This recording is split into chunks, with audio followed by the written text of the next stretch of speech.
this day of July 30, in the year of our Lord 1619, to guide and sanctify all our proceedings, for his own greater glory and for the good of this plantation of Virginia in this, our first General Assembly. To grant to these freely elected Englishmen wisdom and policy to frame goodly laws. May our past sins be forgiven, our lust for gold, our idleness and want of industry. Aye, we have reason for thanksgiving, we men of Virginia, and especially I, John Rolfe, Secretary of this colony, remembering this day those who sailed hither from England 12 years ago. Land ho! There! Look lively, lads, sing out! Well away! They sailed on ships owned by the Virginia Company of London, which was a venture of commerce, founded to bring glory to the King of England, God to the savages, and profit to its shareholders. In this first group, there were 105 people, some of them gentlemen shareholders of the Virginia Company, a few jobless laborers, and a handful of soldiers. This day, the 29th of April, in the year of our Lord 1607, do we hereby lay claim to the land of Virginia, in the name of our sovereign Lord King James, ruler of England, Scotland, and Ireland. For him let us name this river the James, and by his name shall we call our first town in this new world, Jamestown.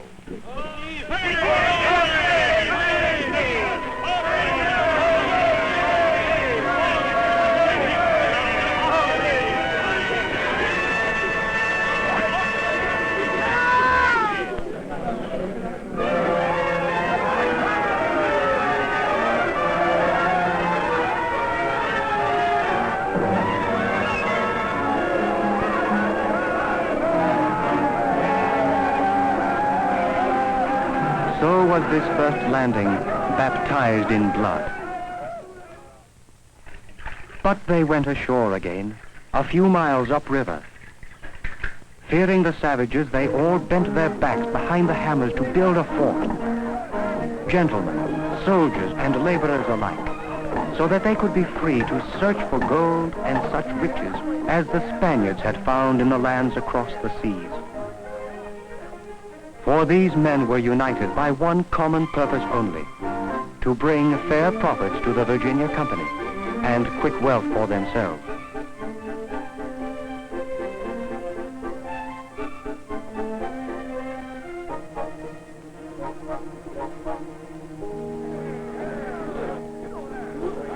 Difficult years followed, years of hunger and dissension.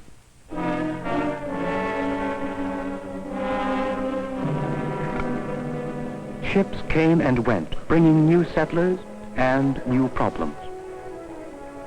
In one of the ships, I, John Rolfe, arrived to become a witness to the story of our new Commonwealth. From the river, I first sighted the palisades which were built to defend the fort against Spaniards and savages. Even before we had landed, it was rumored that things were not well in the colony. Soon I was to find out how true the rumors were.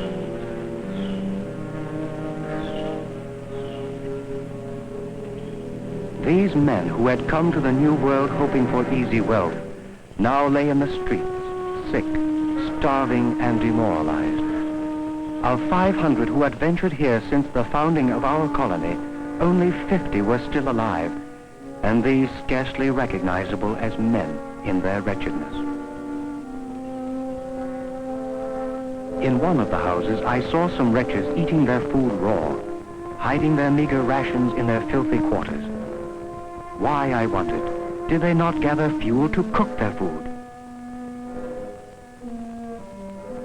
Soon I found out why.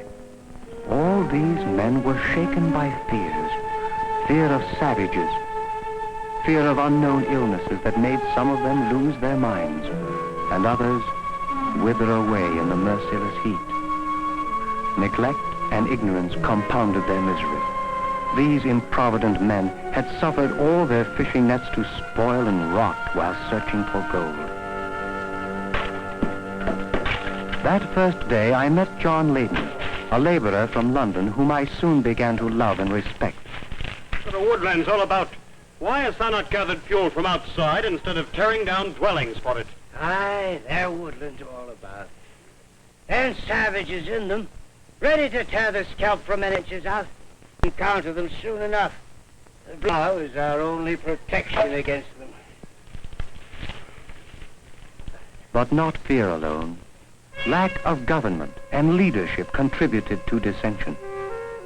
The Virginia Company failed to provide a government with authority for the colony, and so each man desired to be a commander, scorning the value of all others. And some desperate men tried to burn down the fort in order to force Commander Gates to take them all back to England. Finally, when the stores were destroyed by rats, a meeting was called. Not sufficient for 3 weeks. Well, what say ye then? Are we agreed to go back? Take us back with ye. There's no hope for our survival here. You can't know what sufferings we've gone through. If we don't go back to England now, we'll all be lost. I say nay to this weakness. We must find a way to stay on. How shall we look in England? To come crawling back like shipwrecked men? To bankrupt the company? I care less how we shall look in England than how our rotten corpses shall look to the savages if we try. What think you, Master Rolfe? I think how we were come here. Some of us leaving lands and homes back in England to build a better life here. To erect a commonwealth for England. To send home profits for the company. And now, to abandon all this? I would agree with you. But see how we are placed. We have no supplies to sustain us. These men are beyond hope, beyond work, beyond government. What can we make here in such circumstances? Aye, if we had at first good government and able leaders, things might have come out differently. But we were sent out without knowledge, without guidance. Hold thy tongue! Enough! It is too late to discuss such matters. Give orders for removing the flag. It was a scorching day in July of 1610 when Sir Thomas Gates led us out of the fort of Jamestown. So we started back, we Englishmen and the few women who had come to the colony to make it a home. Those who did not succumb to the rigors of the wilderness gave in to the apathy of an aimless life on this hot and unhealthy island. Indeed, it was a dispirited band, with dreams of gold forgotten, that was abandoning Virginia. This English colony across the seas seemed doomed. It was as if Spain and France were to remain the only powers in the newly discovered world. But it was not the will of God that we should abandon Jamestown. At the last minute, ships appeared. Lord Delaware came to us from England bearing fresh supplies and men, and a commission to be our governor. So was our colony born again.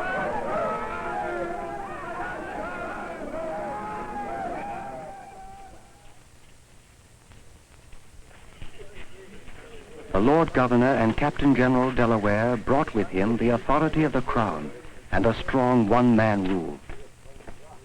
Gentlemen, we are come to re-establish the colony of Jamestown.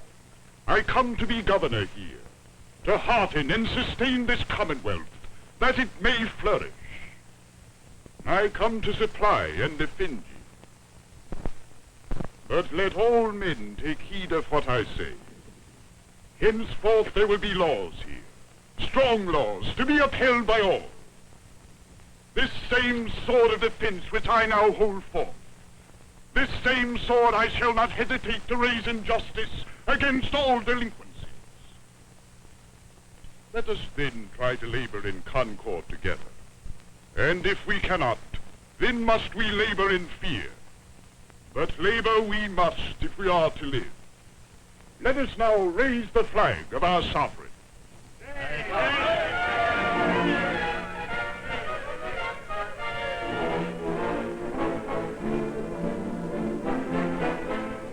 From now on, everyone knew that in order to eat, he must work.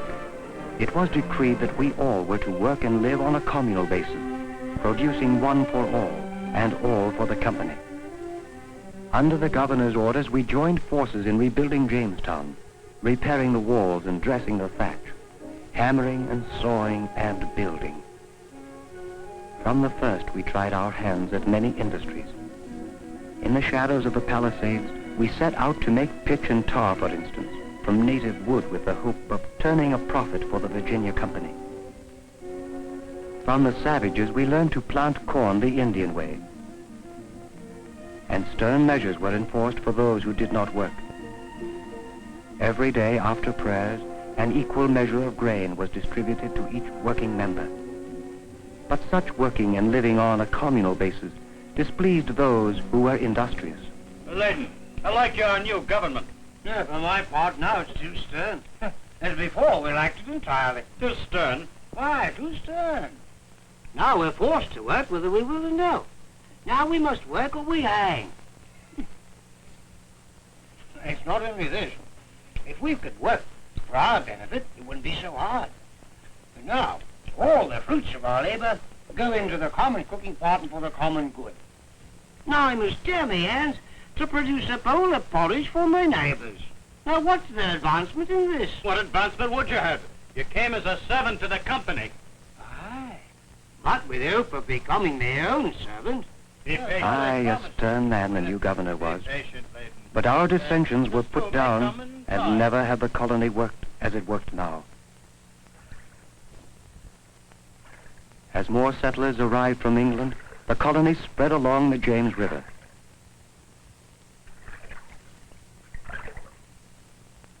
Like savages, we clung to the water's edge for better transportation and easier supplying. Each group of men selected a suitable place in the wilderness and settled it under the leadership of one commander. In this way, new communities sprang up. Charles City, Elizabeth City, Bermuda Hundred, Martin Hundred, and others. In those remote places, dealings with the Indians became more frequent. The savages brought us many unknown plants and herbs. Our apothecary tried to find some which would be of medicinal value, or spices that might turn a profit for the company. The Indians were eager to trade for goods they could not produce themselves. From these first timid contacts, gradually a lively barter developed. But the colony was still not able to sustain itself without help from London, much less to pay a profit to the shareholders. Many colonists still owed their passage to the company and found it impossible to free themselves from debt. John, I did not expect to find you here. What trouble now? My trouble is a tongue that speaks the truth. I called our laborers here vain libels, and for that crime am I in the stocks. And why vain? Vain? Vain because we, a few men in the wilderness, are seeking to produce what others, in the old world, have striven for years. And in circumstances of ease, pitch and tar, boy. Aye, John, you have some right here. Our need is for some commodity native to these parts and unobtainable at home. A useful crop. Aye, a useful crop. Good morrow, John Leyden. About this time, I had begun to take an interest in that plant the Indians here call apuki, tobacco, learning their methods of cultivation. This Indian tobacco has a bitter flavor, unpalatable to the English tongue. The Spaniards found in the West Indies a different, sweet-tasting tobacco. It had occurred to me that I might produce from the native plant a sweeter variety that might find favor in England. A fortuitous event made my interest in tobacco serve the colony in more than one way. From one of the expeditions upriver, our Captain Argall brought back with him Pocahontas, the daughter of the Indian chief Powhatan. This Indian princess came willingly, not suspecting that the sailor had in fact abducted her to keep her as a hostage against the return of some Englishman held by her father. So it was that Pocahontas came into my life. It was soon after her arrival in Jamestown that we met, Pocahontas and I. the princess having free access to walk wherever she would. In these Indian societies, the women tend all crops, so I was curious to learn from Pocahontas the Indian methods of curing tobacco. The princess recognized immediately the difference between the native tobacco and the plants I was growing from foreign seeds. The seedlings of my crossbred plants waxed both taller and healthier than any of the Indian types. Pocahontas soon became my constant companion in the study and cultivation of tobacco.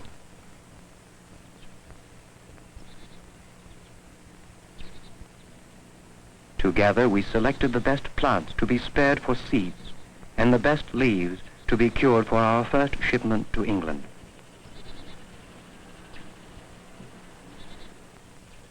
Together we stood watching the first barrels of our Virginia tobacco being taken to the ships. Was this finally to be the useful crop we were all looking for? Our new High Marshal, Sir Thomas Dale, looked favorably upon my friendship with the Indian princess and gladly consented to our marriage.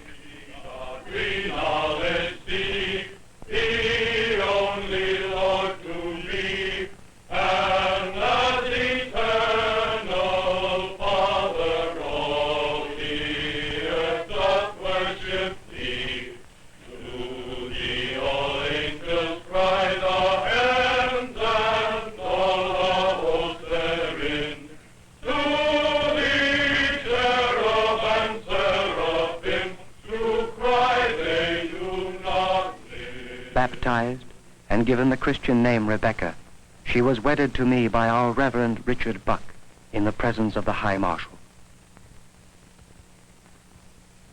By next year, many colonists had planted fields with my seeds of sweet-smelling tobacco. Soon, bales and hogsheads full of our leaves were loaded on tobacco ships for England. A great movement of commerce had begun in Virginia. As one of the first growers of Virginia tobacco, I undertook the voyage to London with my good wife Rebecca in 1617, hoping to strengthen the hand of those members of the Virginia Company who understood that the Englishmen of the colonies could not be ruled forever by one firm hand with no right to speak up in their own affairs. Soon I was given to bring these problems before the court and the company.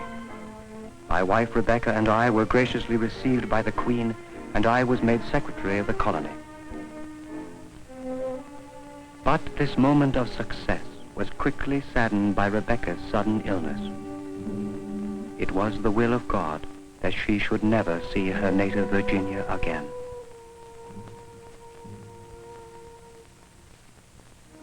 Meanwhile, new immigrants were coming to Virginia by the boatloads.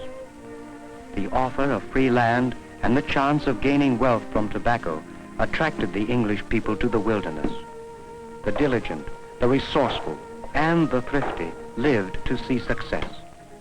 Settlements grew, trade with the homeland and the Indians increased, and the need for government became more urgent. So it came about that in the year 1619, the London Company granted us the right to elect our own representatives by the free vote of each male settler. Cast thy vote. Write thy name for those you favor. Oh, I don't know how to write, sir. Where should hands like these learn how to write in England? I'm no gentleman. Well, tell me then, whom do you elect to go to Jamestown for our county? Valentine and Dawes, of course. Who else? Mark a cross beside the names. Valentine, Dawes. I'll make me mark like an Indian, Good morrow, gentlemen. Good morrow. Aye, John Rolfe. Now, what do you think? I've made me first vote. My first election, I warrant thee. Art thou satisfied now then, Leiden? Art thou eternal complainings over now? Well, where in England could I be doing this? Aye, he speaks true. But it's time enough for England to recognize our rights. What do they know about our troubles with the Indians, and the lands and the crops? Thus, by the wise and forward policies of our Virginia Company in England, it happened that we, men of Virginia, should be allowed to cast our votes to elect 22 men out of all our counties to represent us at our first General Assembly in Jamestown. Gentlemen, we have now this privilege that we may by common consent issue what laws we deem beneficial, and further we may consider on all private to be sent home to England. Many, I know, will have words to say in the matter of our dealings with the Indians. Many on the establishment of the price of tobacco, on subjects of trade and public conduct. So let us all consider these matters with care for the forthcoming days of our assembly. And this is how this colony and plantation of Virginia commenced here in Jamestown in the wilderness. Aye, we came a long way from misery to hope of a prosperous life, from argument and dissension to our own government, the government of our own commonwealth in the New World, Virginia.